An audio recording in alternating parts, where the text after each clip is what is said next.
네, 좋은 말씀 잘 들었습니다. 근데 귀중한 시간이 되게 돼서 감사드리고요. 한 가지만 여쭤보면 지금 주택 시장에 대한 모든 이제 그 토론이 집중돼 있었는데 제가 좀 관심이 있는 게 사업용 건물 꼬마 빌딩 그쪽에 관심이 좀 있거든요. 근데 보면 주택보다 그쪽이 훨씬 더 많이 올랐어요.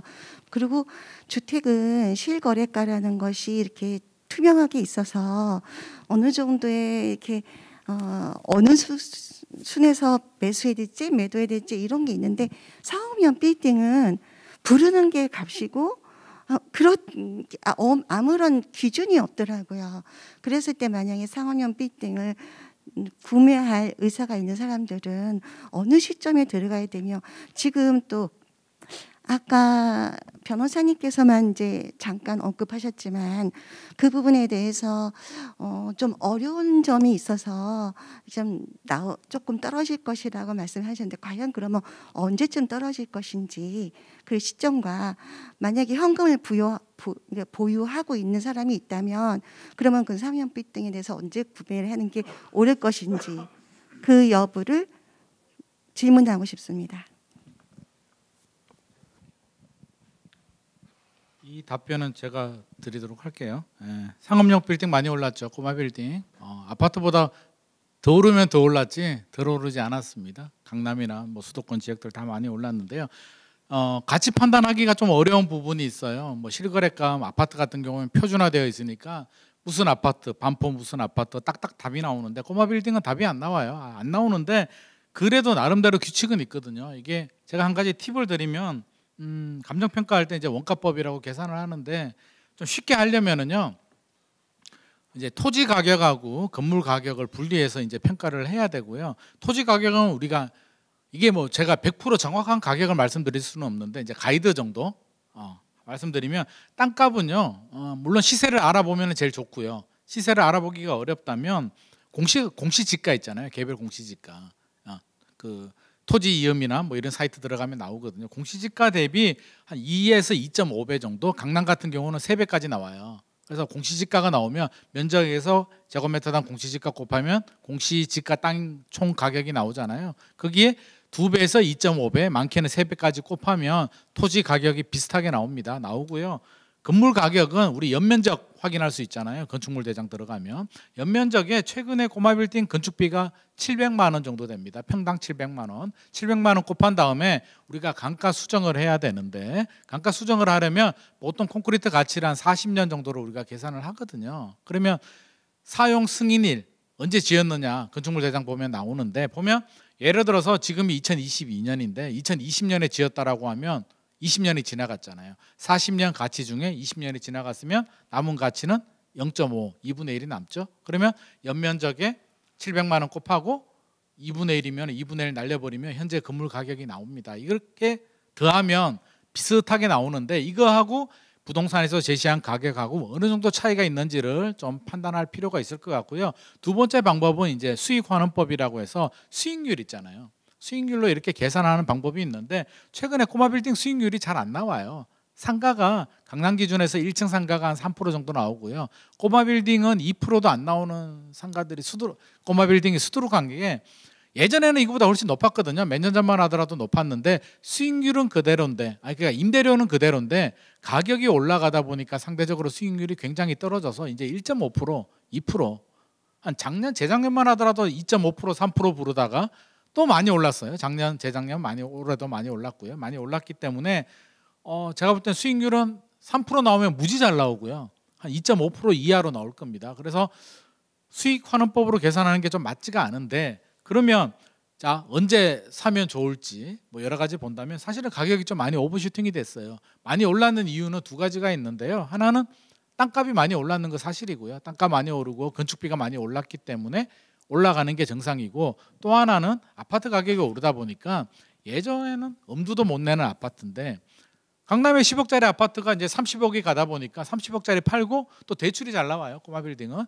대출을 받다 보니까 50억짜리 100억짜리를 살 수 있는 여력이 되다 보니까 이제 많이 유입이 되다 보니까 가격이 올랐고 세 번째는 이제 대형 중개법인들이 나쁘게 말하면 약간 또 장난을 좀 쳤습니다. 그래서 실질적으로 이제 현장 부동산들이 예를 들어서 그런 거죠. 주인이 100억에 팔아달라고 하면 현장 부동산에서 100억을 받아줍니다. 그래서 100억짜리 손님이 붙었습니다라고 하면 이제 대형 중개법인한테 이야기를 하면 더 받아주겠다라고 합니다. 그러면서 대형 중개법인들은 이제 인맥이라든지 여러 가지가 있기 때문에 가격을 좀 부풀려서 더하는 경우들도 일부 있었어요. 그래서 가격이 많이 올랐는데 이제 금리가 오르잖아요. 올랐잖아요. 오르고 있잖아요. 그러다 보니까 꼬마 빌딩 같은 경우도 이제 다가구 주택이 있고요. 근생이 있는데 근생은 70% 많게는 80%까지 대출을 해줬거든요. 은행에서. 은행들도 실적이 필요하기 때문에 대출을 많이 해줘서 같은 위치의 건물이라도요. 다가구하고 근생하고 가격 차이가 하나는 다가구는 60억, 근생은 80억 이렇게 차이가 나는 경우들도 많이 있었습니다. 왜?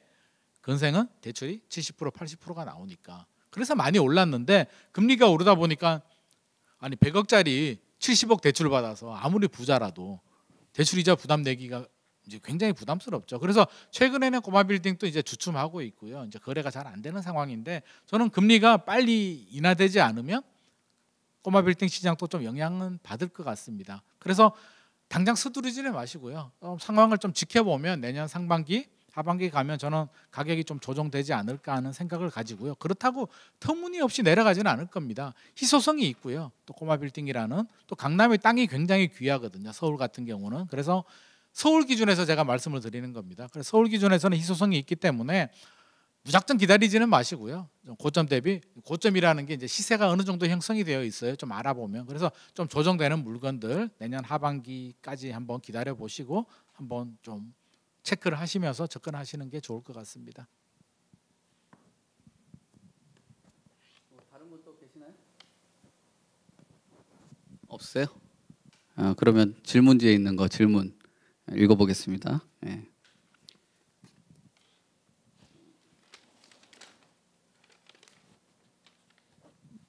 오피스텔 거주하고 계신 분이네요.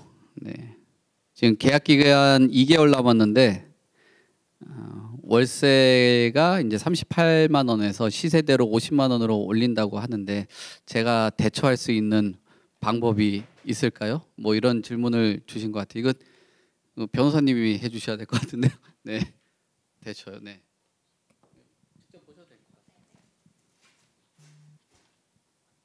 같아요. 네, 이게 사실은 계약 기간이 얼마나 되는지 현재 어떤 상황인지에 따라 좀 달라질 수는 있는데 근데 이게 뭐 지금 계약갱신 청구권을 쓸 수 있다는 전제 하에 말씀을 드리면 사실 5%밖에 못 올리거든요. 그래서 이제 5% 이내에서 올려야 되는데 지금 38만 원에 5%면은 뭐 얼마 안 되잖아요. 지금 15,000원 뭐 이렇게밖에 안 되는데 50만 원으로 올린다고 하신다. 이거는 조금 이제 법에 어긋나는 거긴 한데 이제 임대인이 사실 실거주나 뭐 이런 것들을 이유로 해서 계약갱신 거절할 수 있는 경우가 있기는 있어요. 근데 이런 특별한 사유가 없으면 이제 임차인이 계약갱신 요구를 하면 무조건 이제 계약을 연장을 해줘야 되고 이때는 이제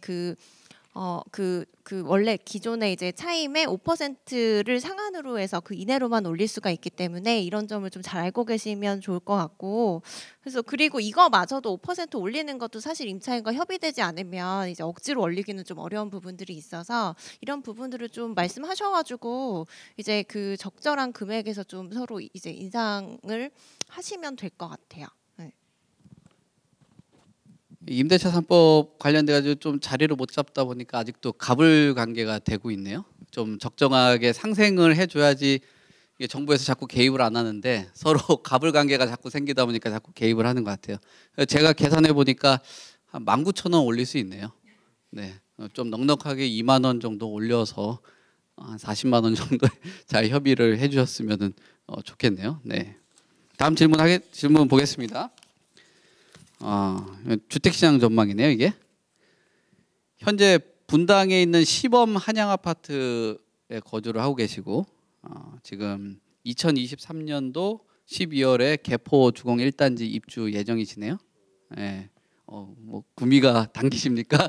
이런 얘기 요즘 멘트 많이 듣죠. 구미가 당기십니까? 네, 앞으로 나오시는 거니까 구미가 좀 당기신 것 같은데, 네, 분당 재건축의 전망이나 뭐 한양 아파트, 그다음에 개포동, 전체적으로 재건축 시장에 대한 내용인 것 같아요. 특정 지역에 국한되기는 좀 한정적일 것 같고, 그다음에 뭐 하나는 뭐 미아동에 있는 곳인데 요거는 제가 그 번지를 전망을 그 번지 관련돼서 좀 검색을 해서 말씀을 좀 드리겠습니다. 뭐 관심이 좀 있으신 것 같은데 재건축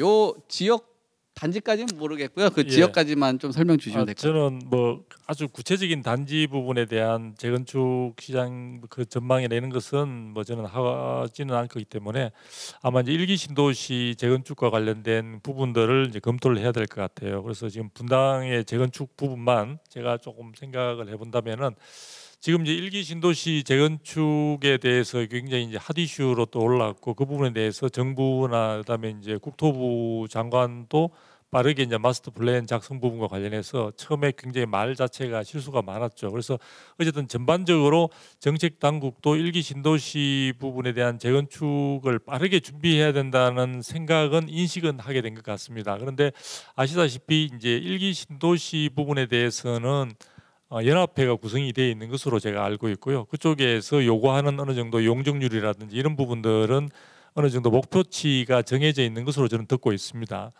근데 사실은 현재 시장 상황이 이제 갑작스럽게 금리 인상으로 되면서 사업성 전망이 되게 어두워지다 보니까 일기 신도시 내에서도 단순히 그 전에는 전망 자체를 재건축 사업에 대한 전망 자체를 긍정적으로 보다 보니까 모두가 그냥 이제 30년 지난 상황에 의해서 재건축으로 가자는 쪽에 의견이 굉장히 모아졌었는데 최근에 이제 시장 상황이 그 금리 인상 등으로 해서 굉장히 뭐 이주비라든지 아까 사업비 부분에 대한 것들이 어려워지면서 다시 리모델링 쪽으로 가는 부분에 대한 의견들이 나오면서 전체적으로 의견 자체가 하나로 모아지지 않고 약간 분산되는 그런 느낌을 좀 주고 있습니다. 이렇게 되면은 실질적으로 일기 신도시 부분은 정부나 정책 당국에서 생각할 때 이것을 각계로 가기에는 일기 신도시가 본래 가졌던 그런 의미를 되살리기는 대단히 힘든 측면이 있고요.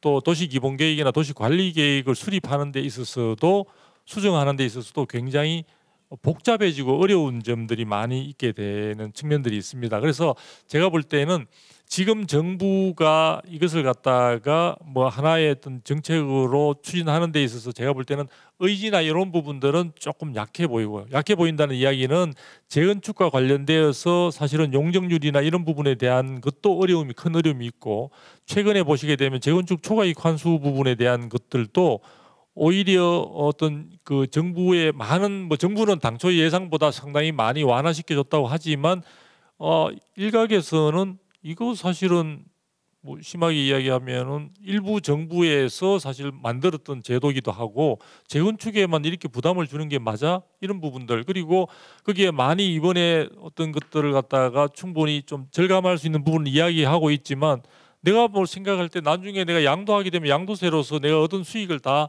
충분히 내가 세금으로 낼 건데 왜 내가 그 이전에 초과이익 환수를 갖다가 내가 당해야 되느냐 하는 그런 부분들도 있다 보니까 정부의 어떤 액션에 비해서 전반적인 일기 신도시 사업 추진에 대한 동력들이 조금 신뢰성이 떨어지면서 좀 밀려지는 측면들도 있는 것 같습니다. 그래서 제가 볼 때는 일기 신도시의 분당을 포함해서 분당이 가장 대표 주자니까요. 일기 신도시의 재건축의 사업 전망은 보다 굉장히 긴 안목으로 가져가야 된다. 현재 상황으로 볼 때 아마도 이 정부 내에서 큰 방향만 정해진다고 하더라도 상당히 큰 뭐 성공이다라고 할 정도로 그래서 이 굉장히 긴 안목으로 보시는 것이 좋을 것 같다. 당장에 있어서 이게 핫 이슈로 되고 마스터 플랜이 나온다고 해서 당장 뭐 일기 신도시 쪽에서 재건축에 삽을 뜰 수 있느냐 전혀 아니라는 점을 좀 참고해서 판단을 하시면 좋을 것 같습니다.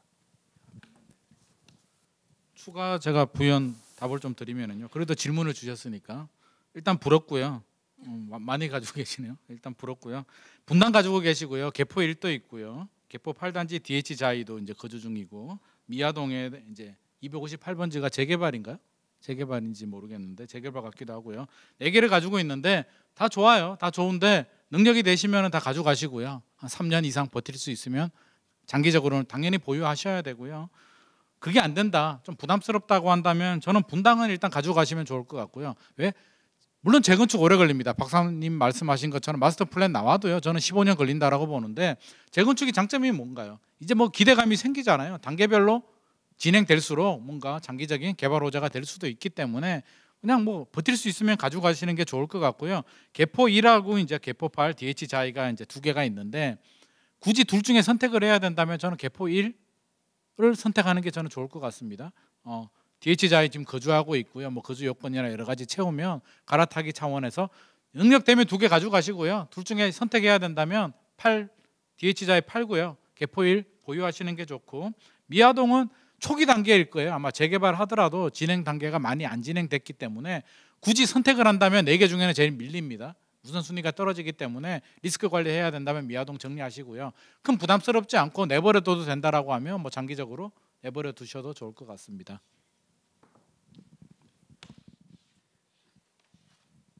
위원님도 하나 말씀 주시죠. 아무래도 그럼 제가 이런 질문 하나 드려볼게요.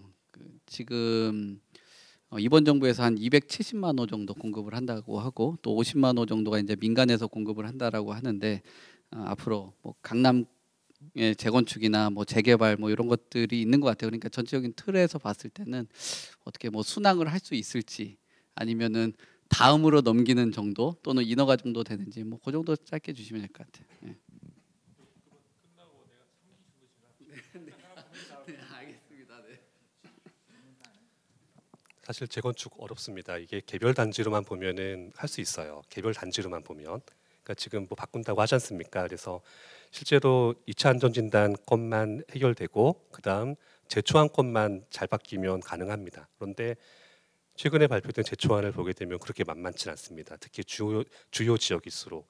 근데 제초안이 왜 자꾸 문제가 되냐면 이 법이 처음 만들어졌을 때하고 지금하고 적용 범위가 달라서 그래요.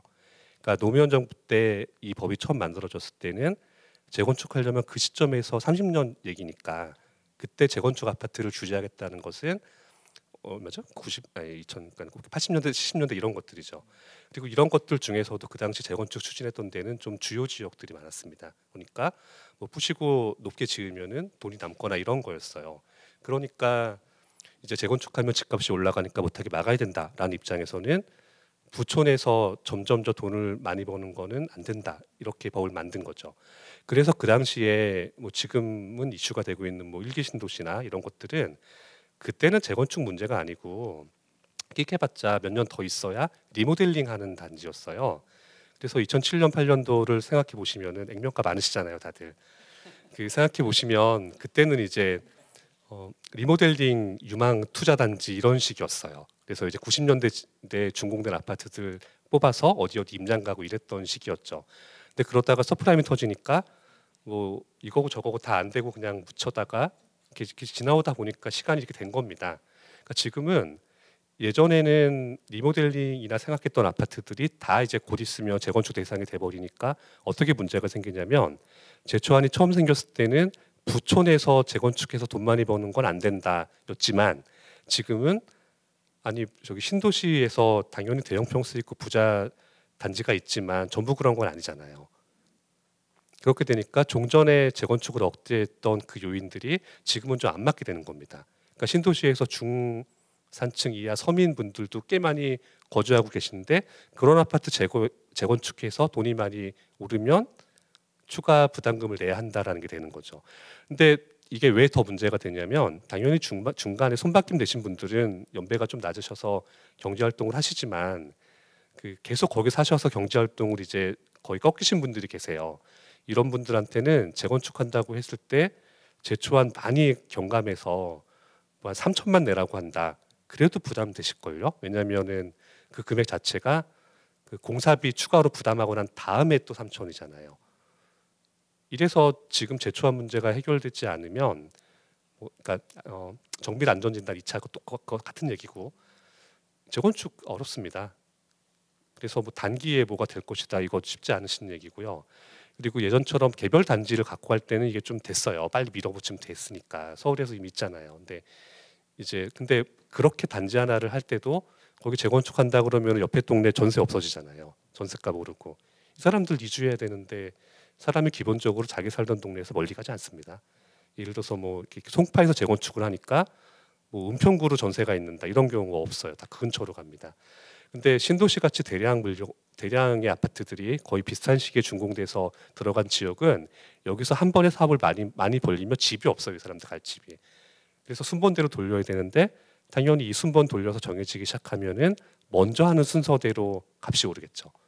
그래서 가격이 분명히 오르는 건 맞고 다 이렇게 아시는 그런 상식적인 범위의 내용인데 그럼 언제 진짜에서 될 수 있느냐 이게 쉽지 않습니다. 그래서 제가 항상 이럴 때 예를 드는 게 여의도 아파트를 예를 들어요. 70년대에 지어진 아파트들 아직까지 저 못하고 있는데 목동 80년대 아파트도 못하고 있죠. 근데 감히 90년대 따위들이 뭐 지금 재건축을 하겠다고 하느냐 이렇게 얘기가 되는 겁니다. 그런데 어쨌든 뭐 근데 가격이라고 하는 건 당장 뭐 거주하기 어렵다 이게 아니라 미래 가치 보고 하는 거니까 갖고 계실 여력이 있으시면은 갖고 계시는 게 맞는데 이게 지금 얼마를 생각하시든 생각하시는 것보다 더 오래 걸릴 가능성이 높다는 걸 인지하시고 갖고 계셔야 됩니다. 뭐 재건축은 이 정도로 마치겠습니다. 제가 말씀드리고 싶은 건 지금 약간의 일맥상통한 측면들이 있는데요. 우리가 이제 여러 가지 어떤 투자 대상이라든지 아니면 실제 거주를 위해서 어떤 주택을 뭐 청약을 한다든지 매입을 하는 경우에 있어서도 그 주택이 가지고 있는 이력 혹은 또 주택에 관련되는 법령 부분들이 그때 만들어진 것마다 동일하지 않다는 점을 충분히 염두에 두고 있어야 됩니다. 무슨 얘기냐면은 지금 이제 1기 신도시 이야기가 나오니까 벌써 1기 신도시 사업을 촉진하기 위해서는 특별법을 만들어야 된다는 이야기들이 나오잖아요. 근데 여러분들이 알고 계시는 지식 중에서 3기 신도시와 관련해서는 이게 3기 신도시는 1기 신도시나 2기 신도시하고 동일한 근거에 의해서 사업이 추진된다고 생각하시는 분들이 대부분이세요. 그런데 그 근거가 되는 특별법이 3기 신도시와 관련되는 건설되는 그 특별법은 따로 공공주택 특별법이라는 법에 의해서 사업이 추진되고 있습니다. 이것은 1기 신도시 사업과는요 전혀 다른 겁니다. 다시 말하면은 3기 신도시 사업에는요 나중에 실제 민간에서 순수하게 분양하는 물량은 굉장히 제한적입니다. 그리고 임대주택 비중이 법상으로 30%까지 되어 있는데 그것을 거의 다 채우는 쪽이 될 겁니다. 다시 말하면은 3기 신도시로 인해서 우리가 입주할 점이 되게 되면요 생각보다 공공주택 혹은 공공임대의 비중이 다른 신도시 어느 신도시보다도 굉장히 많은, 그래서 전체적인 상황에 있어서 기존에 우리가 신도시에서 보지 못했던 공공성이 강화된 신도시로의 모습이기 때문에 이것은 생각보다 거주라든지 이런 부분에 있어서 주거의 질 자체가 하기 나름이긴 하지만 상대적으로 떨어질 수도 있다. 혹은 경쟁력에서 다른 신도시에 비해서 주택 가격의 경쟁력에서 기대했던 만큼 빠르게 오르지 않거나 경쟁력에서 뒤처질 수 있다는 점도 염두에 두셔야 됩니다. 예. 한 10분 정도 남은 것 같은데 뭐 재개발 재건축 관련돼서 말씀 주실 거 있으세요? 뭐 또 하실? 네. 네? 하나 더 할까요? 예. 아니 뭐 현장에서 궁금한 거 있으시면 거수면 더 좋습니다. 궁금한 거 있으세요? 예. 저쪽 끝에 마이크 주십시오. 예.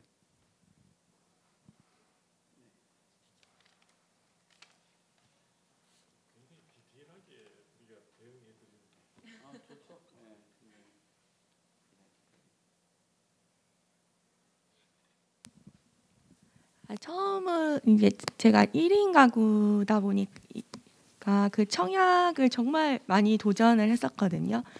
근데 그 점수나 이런 거에서 너무 밀리다 보니까 결국에는 이제 평수를 올려가지고 평수를 올리면 이제 점수와 관계없이 이제 청약에 이제 추첨제로 당첨이 됐어요.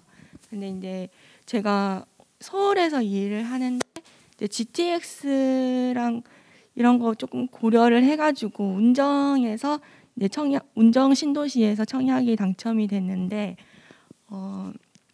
결국 이제 집 마련을 했지만 제가 살지는 못하고 평수도 크고 이제 일하는 거리도 있다 보니까 이제 전세를 놓고 이제 좋은 시기에 맞춰서 매도를 하고 서울로 결국에는 오고 싶은 마음이 크거든요. 그래서 이제 운정 신도시 집값에 대한 그런 전망도 궁금하고 잘 몰라서 GTX 개통하는 시기나 이런 거 고려해서 그 운정 신도시의 이제 그 전망이 제일 궁금해요. 결국 제가 이제 원하는 건 매도를 하고 서울로 오고 싶은 마음이 크거든요.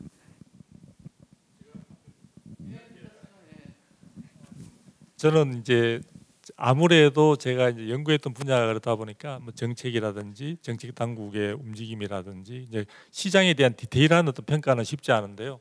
지금 말씀해 주신 대로 이제 운정 신도시는 생각보다 서울하고 많이 떨어져 있죠. 그래서 신도시라고 이야기를 하지만 일산에서도 또 한참 더 들어가야 되는 그런 부분인데 제 뭐 가까운 분도 거기에 살고 계시면서 제가 운정 신도시를 비하하는 건 아닌데 거기에 거주하시는 분들 중에 일부 분들이 자꾸 서울로 많이 오고 싶어 하세요. 그래서 이제 급한 마음에 청약으로 해서 당첨은 됐지만 제가 아시는 분도 이제 빠르게 서울로 이제 오고 싶어 하시는데 어느덧 나이는 지금 환갑이 다 되어 가는데 지금 그 부분의 꿈을 지금 못 이루고 계시거든요.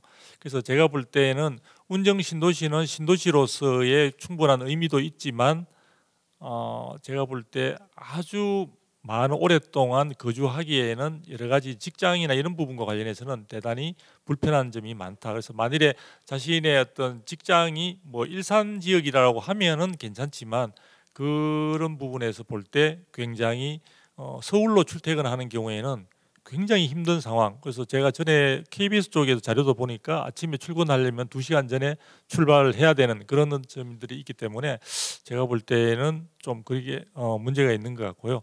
그 다음에 이제 정부가 뭐 운정 신도시뿐만 아니라 지금 이제 일산 쪽이나 이쪽에 있어서 그다음에 다른 지역에 있어서도 정부가 교통수단으로서 사실은 이제 운정에서 지금 서울로 진입해서 예를 들어 강북 쪽으로 하기만 하더라도 여러 가지 난관들이 많거든요. 일산이 있죠. 그 다음에 오게 되면은 중간에 이제 앞으로 창릉 신도시 이제 즉 3기 신도시인 창릉 그 신도시가 서게 될 거고요. 그 다음 오면은 수색 정산이 있죠. 물론 고전에 또 향동인가요? 그쪽도 있는데 그 다음에 가재울 뉴타운이 있죠. 그 다음에 오면은 또 저기 신촌에 그쪽이 무슨 뉴타운이죠. 하여튼 그게 있다 보니까 굉장히 서울로 진입 자체가 굉장히 힘든 상황인데 이제 그것에 대한 많은 사람들의 이제 고민들이 이야기되다 보니까 정부가 쌈박한 대안으로 GTX를 내놓았습니다. 그런데 GTX 여러분들 아마 자료를 찾아보시면 해외에서도 우리가 지금 이야기하는 GTX를 건설 시공해서 지금 운행하고 있는 사례가 없습니다.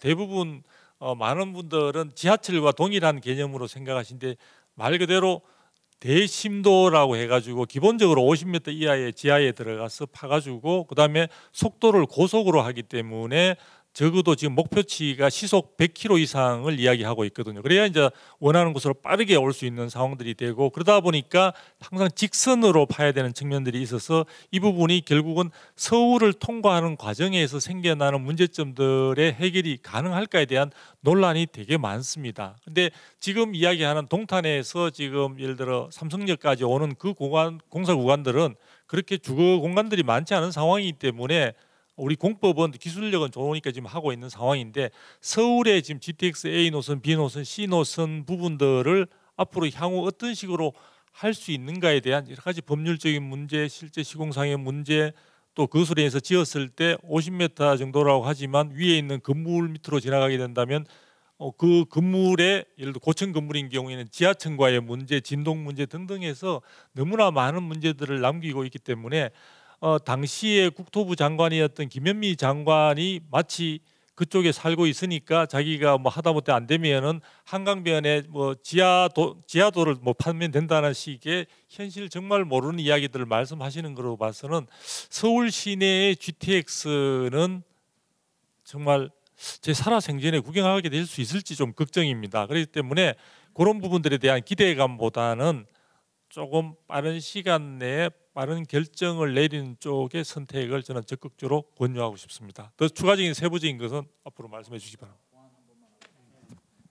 파주운정 또 반대 의견 한번 드려야 될 것 같아가지고요. 예. 저는 그렇게 살진 않습니다. 살진 않은데요.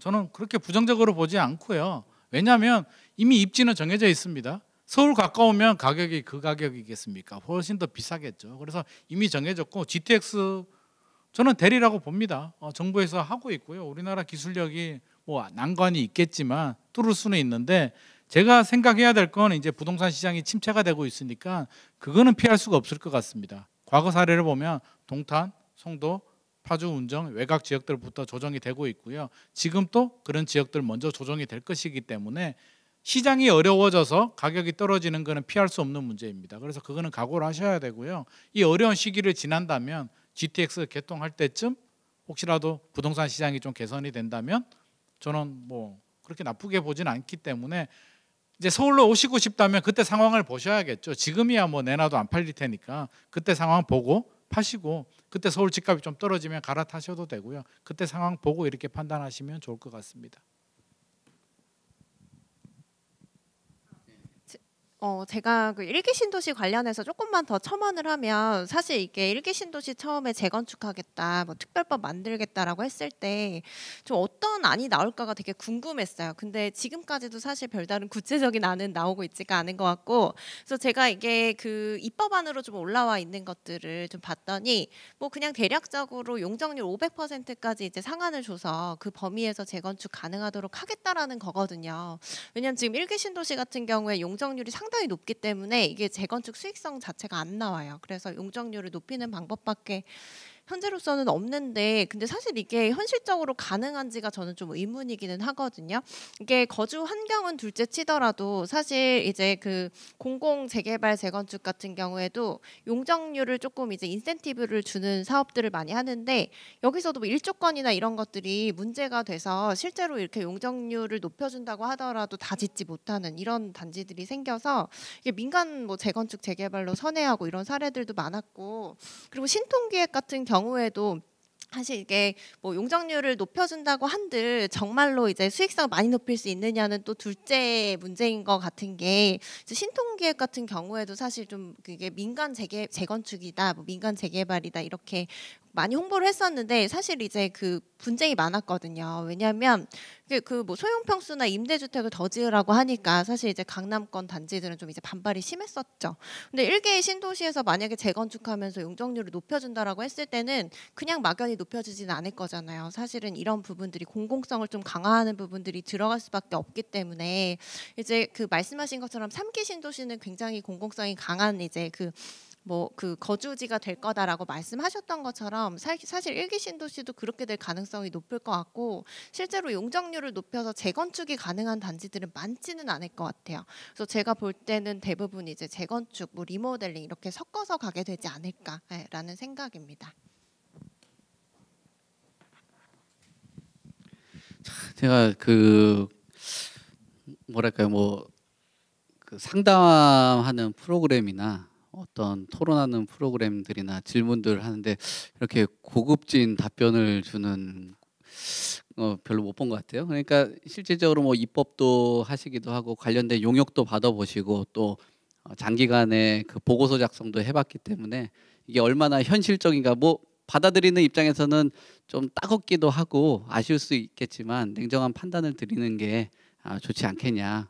어떻게 보면은 참 그럴싸하게 뭐 감언이설처럼 뭐 어떤 개발 호재 띄워놓고 얘기하고 싶겠지만 현실적인 부분에 대한 답변을 드리는 게 맞지 않겠냐라고 생각해가지고, 뭐 앞으로도 궁금한 게 좀 있거나 그러시면은 뭐 직접적으로 참여를 하시면서 강연에 오셔가지고 또 궁금한 게 뭐 전화로는 한계가 있으니까 오셔가지고 거수를 하셔서 질문도 하시고 질문지 많이 남겨주시면 좋을 것 같아요.